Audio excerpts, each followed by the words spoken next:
warm and pleasant good afternoon to one and all. Welcome to LawSikho's thorough newspaper analysis for 6th and 7th November 2023. Now, starting with the today's agenda of the day, we'll be talking about the editorial section which speaks on, can a trans woman invoke the Domestic Violence Act? Now, Supreme Court to consider this question, which we have taken from the Indian Express. Then we'll be talking about some news update, which will be including national news, international news, awards and sports. And lastly, legal news update, which is coming from the Honorable Supreme Court of India. Okay? A very interesting editorial we'll be talking about, which relates to, can a trans woman invoke the Domestic Violence Act? Now, Supreme Court has considered this question and we are here to discuss that who is an aggrieved person, what is the definition of the domestic violence, who all are covered under the Domestic Violence Act, and what is this case all about. Now, Supreme Court has recently agreed to examine the question whether a transgender woman who underwent, so the person has underwent a sex reassignment surgery, can be called a aggrieved person as defined under the Domestic Violence Act 2005. Now, in doing so, the bench of Justice Vikram and Honorable Justice Rajesh Bindal allowed an appeal filed by a trans woman's husband against a Bombay High Court ruling holding that a person who has exercised his right to decide the self-identified gender of woman is an aggrieved person under 2A of the Domestic Violence Act 2005. So, the bench of justices has accepted the appeal which was filed by the husband of the woman, and they accepted the ruling against the Bombay High Court. So what Supreme Court has said in this particular matter, and what are the definition that we need to look upon. So first of all, let us understand who is an aggrieved person under the Domestic Violence Act 2005. So aggrieved person is defined under section number 2 subclause A, and it states that any woman who is or has been in a domestic violence with the respondent and who alleges to have been subjected to any act of domestic violence by the respondent. So, the person should be in domestic relationship with the respondent and has been subjected to domestic violence. Now, what is domestic relationship? So, domestic relationship is defined under section 2F of the particular act, which states that relationship between two persons who live or have at any point of time lived together in a shared household when they are related by consanguinity, marriage, or through a relationship in the nature of marriage, adoption, or are family members living together as a joint family. So it's a very basic definition when the persons are living together and they are related by consanguinity, marriage, or adoption. Okay. Now, the purpose of this particular act was with the object of providing more effective protection of the rights of women guaranteed under the Constitution. So the act has also a provision which talks about the monetary relief which needs to be paid to the aggrieved person by the respondent, but subject to magistrate order to meet the expenses incurred and the losses suffered by the aggrieved person as a result of domestic violence. So it has a monetary relief also. In the present case, what happened? There was a trans woman who underwent a sex reassignment surgery in June 2016, which filed a plea for interim maintenance under the Domestic Violence Act, contending that they had converted their gender from transgender to female. And when she converted into a transgender into female, she is liable. So she also has a right to be come under the aggrieved person, which is defined under section 2A of the Domestic Violence Act. So it was her plea. Now, When the trans woman converted into a female in June 2016, the male partner tied the knot in July 2016. However, due to differences between them, he filed a plea under 2005 Act seeking interim maintenance. Now, what trial court had said? Trial court decided the matter in November 2019 and has said that the monthly payment of 12,000 will be given to the trans woman. But husband appealed this particular order against the High Court, and the order was dismissed by the court. So he approached the Bombay High Court for relief, and the order was dismissed in November 2019 itself. Now, before the Bombay High Court, the petitioner and the husband argued that trans persons didn't fall under the ambit of aggrieved persons, which is defined under the Act. And such right is conferred on the woman in domestic relationship. Additionally, he claimed that there was no certificate which was issued under Section 7 of the Transgender Person Protection of Rights Act, and therefore she should not be treated as woman under the Domestic Violence Act. तो the husband का contention क्या था कि सबसे पहले तो उसका women categorisation नहीं होना चाहिए डोमेस्टिक वायलेंस एक्ट में.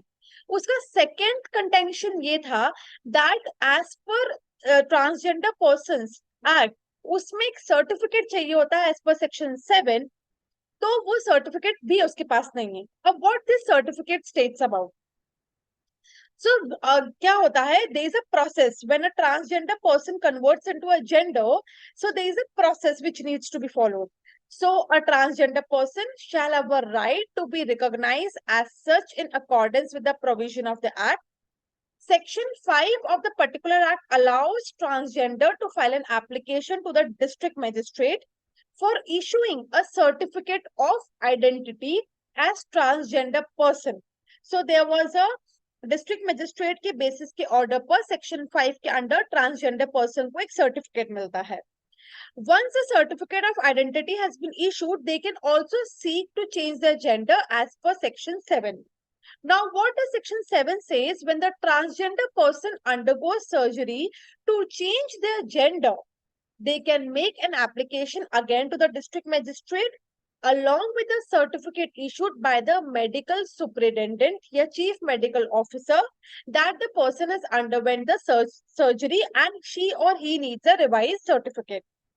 Now, upon receiving the certificate, the trans person is entitled to change the first name on their birth certificate and all the official documents related to identity. In the present case, the trans woman submitted only the medical certificate, but not the certificate that he or she would be getting from the district magistrate. Okay, confirming that the medical procedure has been done. Relying on the court's order of 2014, which was related to NALSA versus Union of India, the council said that Supreme Court has recognized the right of persons who change their sex in tune with their gender characteristics, and thus their new gender identity can also be granted recognition. So, Supreme Court will consider this matter, but we have a ruling. We have, a strong judgment which is coming from the Honorable Supreme Court, where it is stated that the court recognizes the right of the trans woman, and what is this case all about, and whether that particular person will be characterized as an aggrieved person under Domestic Violence Act has been explained here.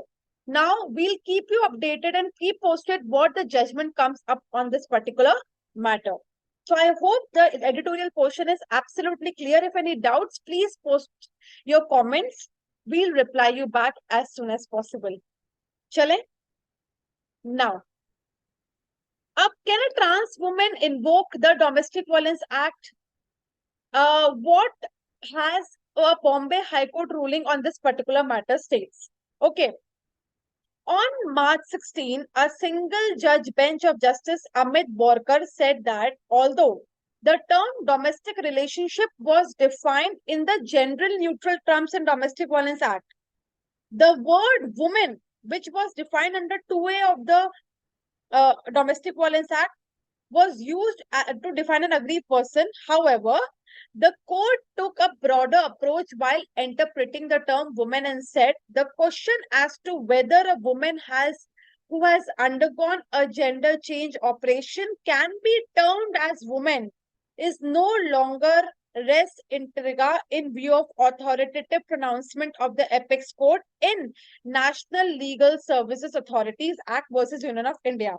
Referring to that particular judgment, the court said if person has changed his or her sex in tune with his gender characteristics and perception which has become possible because of the advancement in medical science, and when that is permitted by in medical ethics, which is no legal embargo, we do not find any impediment, legal or otherwise, in giving due recognition to the gender identity based on the reassigned sex after undergoing sex reassignment surgery. Underlying to need the past laws like DB Act stemmed from inadvocacy of existing civil laws for women being subjected to cruelty by their husband and family relatives. The court said the term aggrieved person needs to be interpreted with the broadest possible terms. So what Bombay High Court has come up on the basis of Nalsa versus Union of India judgment, that it needs to be given a broader perspective, holding that a person who has exercised his right to decide the self-identified gender of woman is an aggrieved person within the meaning of Section 2 of the Domestic Violence Act. The court also directed the husband to pay the maintenance amount as directed by the session court earlier, which was 12,000 rupees. So the court stated that the person is liable for the maintenance which was directed by the session court, and she is liable to get the maintenance amount. Now, Supreme Court will consider this particular ruling in near future. ठीक है? चलो. Let us start with international news. We'll be talking about India-Sri Lanka hold 33rd edition of annual International Maritime Boundary Line meeting. So India and Sri Lanka has been conducting annual International Maritime Boundary Line meeting, which is 33rd of edition. Now, the interaction between the counterparts of both countries act as a form of navies and coast guard of the two countries to further enhance ties and synergy in operation. During the meeting, attendees from both the navies and coast guard discuss maritime security in the Palk Bay and Gulf of Mannar region, safety of fishermen, measures to curtail trafficking of contraband, among other issues. Both sides reaffirmed the importance of mutual cooperation in operations and agreed to take forward the decisions taken to strengthen the maritime security in the area. Clear hai sabko? So this is talking about the International Maritime Boundary Line meeting, which hold its particular meeting as a 33rd edition, and ये किस दो countries के बीच में थी? India और श्रीलंका के बीच में थी. India Nepal border forces meet, focus on better coordination. So both the border forces have met.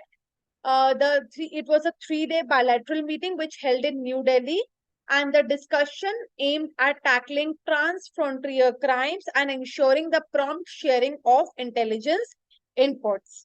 Now, the primary objective of Shastra Seema Bal and Armed Police Force delegation is to enhance coordination between two border guarding forces with a specific focus on more effectively managing the open and unfenced India-Nepal border. So India और Nepal की border forces मिले for better coordination, and this meeting was held in New Delhi.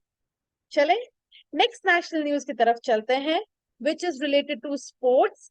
In chess, R. Vaishali and Vidit Gujrathi win FIDE Grand Swiss Women and Open titles in UK. So, R. Vaishali drew her last round game against Mongolia's Mungutul to win FIDE Women Guards Grand Swiss 2023 at the Isle of Man in UK last night. Okay? Both the players have been qualified for the prestigious candidate tournament to be played in April next year in Canada. Okay? Vaishali got richer by over 20 lakh rupees. Vidit took home a whooping prize purse of over 66 lakh rupees.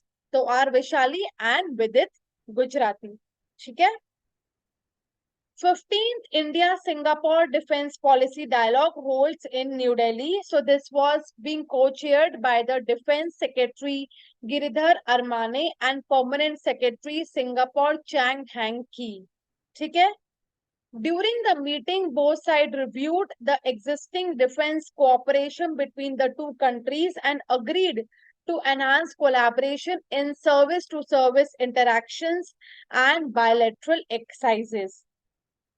So they also articulated steps to take forward cooperation in emerging areas like cyber security. So India Singapore की meet हुई dialogue जो new Delhi में हुई और ये 15th addition था और India Sri Lanka जो हुआ था वो 33rd एडिशन था, याद रखिएगा.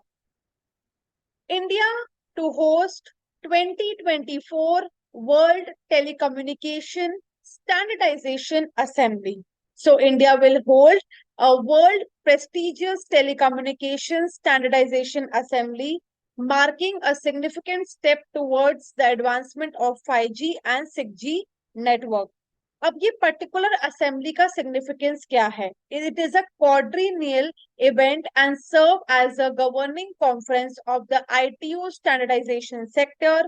It is one of the 3 world conferences organized by International Telecommunication Union, an entity within the United Nations system. Okay? This event plays a pivotal role in setting global telecommunication standard, making India's hosting of the WTSA a significant milestone. So it's a very big achievement for India that India is hosting 2024 World Telecommunication Standardization Assembly. Clear है? चले? India UAE inked MOU to strengthen educational cooperation for student and faculty. So the agreement includes student and faculty mobility, exchange of information, capacity development, and academic collaboration between institutions in both the country. MOU was signed between visiting Union Education Minister Dharmendra Pradhan and his UAE counterpart Dr. Ahmed Al Falasi in Abu Dhabi. MOU aims to strengthen the existing cooperation in the field of educational institutions in both the country. The Union Education Minister said in this particular statement. So this particular MOU will be signed, which will be a joint working group to review its implementation, and this will be signed for educational qualification for students and faculties. Now, starting with the next national news, RBI launches 2 key surveys which will provide inputs for monetary policy, right? So the Reserve Bank of India has announced the launch of 2 special surveys, which is named as Inflation Expectation Survey of Households and Consumer Confidence Survey, which will provide key inputs for the bi-monthly monetary policy. So these are the surveys that RBI will conduct, which will help in providing the inputs for monetary policy. So the Inflation Expectation Survey of Household captures subjective assessment on price movement and inflation based on their individual consumption basket across the 19 cities. Okay? And the Consumer Confidence Survey seeks response from household regarding their sentiments on general economic situation, employment scenario, price level, household income, and spending. So both the surveys will be conducted in 19 cities, and that will be helpful in providing the inputs for monetary policy. The next national news, again from RBI, which prescribe norms for closure of DCCB branches, so District Central Cooperative Bank. Now, the RBI has recently said the District central cooperative banks are allowed to close their unremunerative branches without prior permission of central bank. Now, the decision comes up to close down the branches should be taken by the board after taking into account all the relevant factors and should be properly recorded, minuted in the proceedings of the board meeting. Okay. Now, the bank should also give 2 months notice in advance to all the existing depositors, clients of the branch through press release in local leading newspaper, as well as to communicate to each constituent of branch well in advance of the closure of the branch. तो उन्हें prescribe करे norms for the closure of district cooperative central banks. Mumbai ranks 4th in global residential price rise. So Mumbai has ranked 4th in the global residential price rise among global cities for the quarter ended September 2023. Now, NCR, that is Delhi NCR, moved from 36th rank a year ago to 10th September with a growth of 4.1%. And Bangalore ranked increased from 27 in 2022 till 17th in 2023. So Mumbai has ranked 4th, NCR has ranked 10th, and Bangalore has ranked 17th. ठीक है? चले. Defense Minister inaugurated 3-day India Manufacturing Show, which was inaugurated in Bangalore, Karnataka. The central theme of the event was Make in India, Make for the World. The minister highlighted the contributions made by the small industries to the socio-economic development of the country, noting that they ensure more dispersion of wealth in society in comparison to large industry. So इस particular show का theme क्या थी? Make in India, Make for the World. Next national news, Malayalam short story writer T. Padmanabhan receives Kerala's highest civilian award. So the award has been categorized into 3 groups: Kerala Jyoti, Kerala Prabha, and Kerala Shri, each recognizing 1, 2, and 5 individuals respectively. So he is an eminent writer and has been awarded Kerala Jyoti Award for the remarkable contributions in the field of literature. Retired Justice M. Fatima Bibi was selected for a contribution to social service and civil service, while Nataraja Krishnamurthy was recognized for his accomplishments in the field of arts, both receiving the Kerala Prabha Award. Okay, now in 2021, the Kerala government made the decision to establish prestigious state-level award inspired by the Padma Awards. So ये केरला के state level civilian awards है, जिसमें T. Padmanabhan has been received the Kerala Jyoti Award, which is the highest civilian award of Kerala state. इसको national से confuse मत होइएगा. India-born author Nandini Das is the winner of 2023 British Academy Booker Prize. Now, Nandini Das has been awarded as the winner of 2023 British Academy Book Prize for Global Cultural Understanding. उनकी book का नाम क्या था? Quoting India, England, Mughal India and the Origins of Empire. So she is the professor of English literature at the University of Oxford.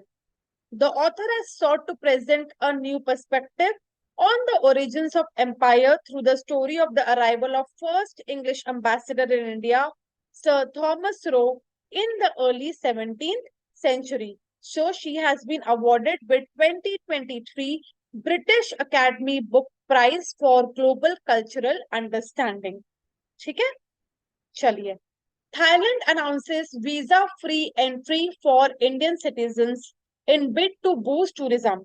So Thailand is scrapping visas for scores of Indian tourists in order to rekindle the fire in its tourism sector. Now, the Thai Prime Minister Shreta Thavisin has announced that between November 10 till May 10, 2024, Indian tourists will be able to enter Thailand without a visa. Taiwan has also been included in the plan in the bid to draw in more tourists as the high season approaches. Now, India has been Thailand's fourth largest source market for tourism so far this year.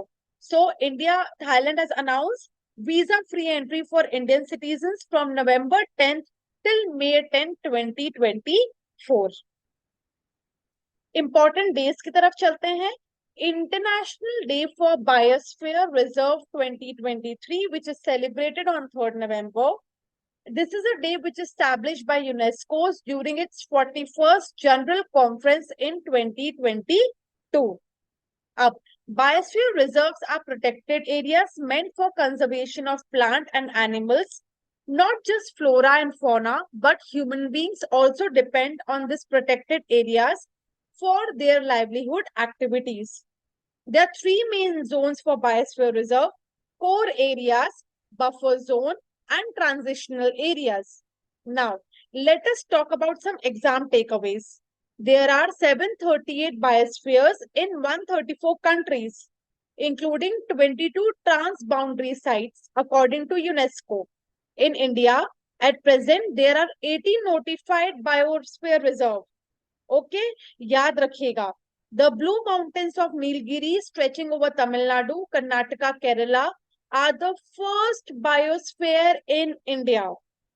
Further, अगर हम largest की बात करें, so largest biosphere reserve is the Gulf of Kutch, which is in Gujarat, and अगर smallest की बात करें, तो Dibru-Saikhowa in Assam.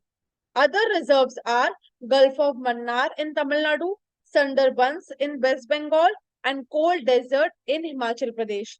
तो ब्लू माउंटेन सबसे पहला है, सबसे लार्जेस्ट है गल्फ ऑफ कच्छ, सबसे स्मॉलेस्ट है Dibru Saikhowa in Assam, and the day is celebrated on 3rd November.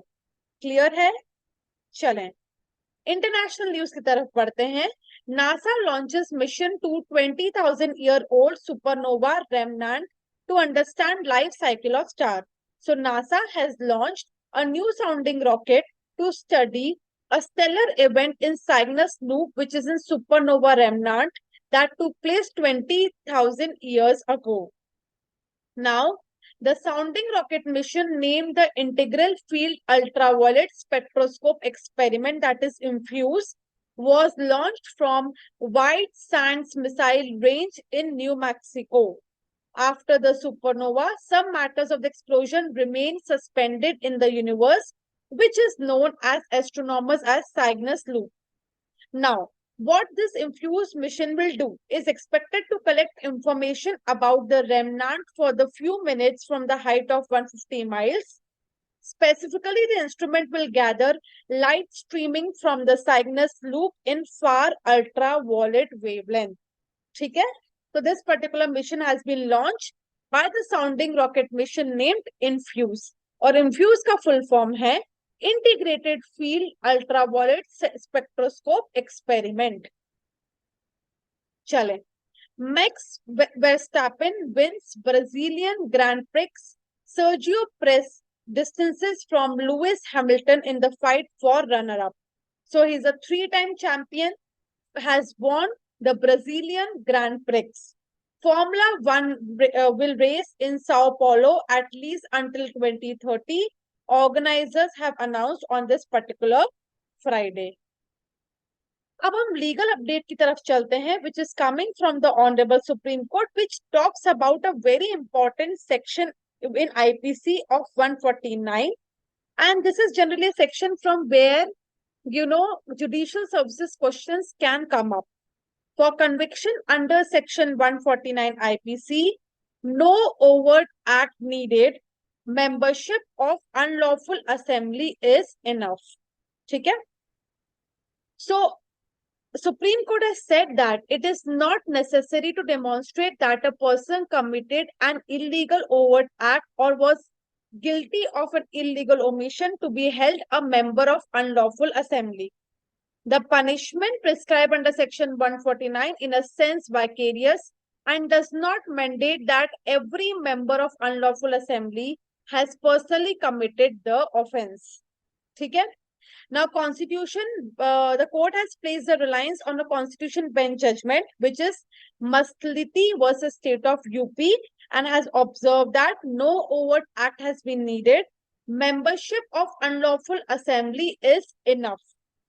Now, this particular case name is Parashuram versus State of MP, and ये particular Supreme Court judgment को note down कर लिएगा, because it's a very important judgment from the perspective of examinations, and it is specifically related to judiciary examinations.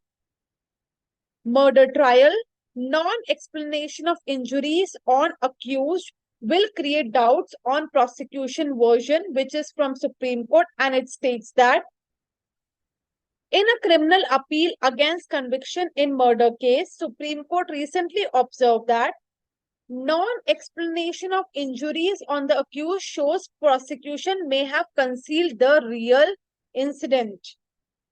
The three-judge bench held that appeal against the judgment of Madhya Pradesh High Court, which upheld the sentence of the appellant for life imprisonment under Section 302, read with 149.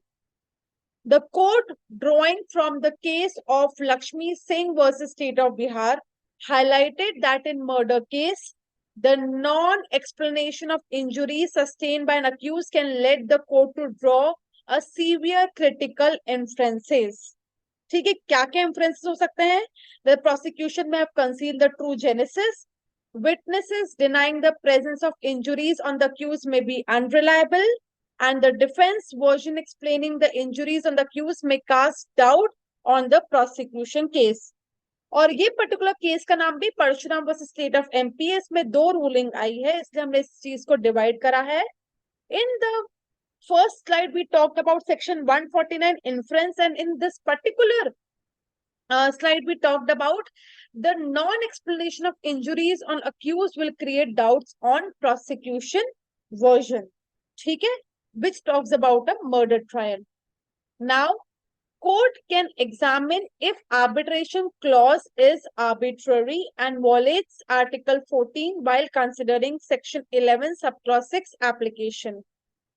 Now, the court has held that a clause in arbitration agreement which is not in consonance with the constitution cannot be enforced. The court has the right to examine that if the arbitration clause are manifestly arbitrary and violative of Article 14 of the Constitution while considering an application for appointment of arbitrator.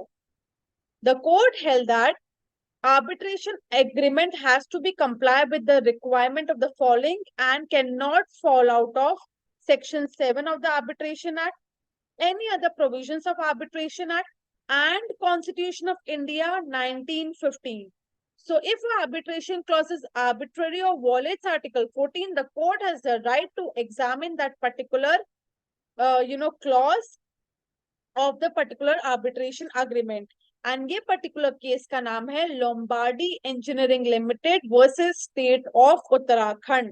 So बहुत सारे important judgments आए हैं, पहले related to Parshuram versus State of MP, और ये वाला भी note करिएगा जिसमें कोर्ट ने arbitration clause अगर Article 14 को violative करता है, so the court has a right to examine the same. Now that's all for the today's news update and the legal news. अगर आपको previous TNA का revision करना है, सो आज के टीएनए के डिस्क्रिप्शन में जो लिंक दिया गया है उसको जरूर अटेम्प्ट करिएगा.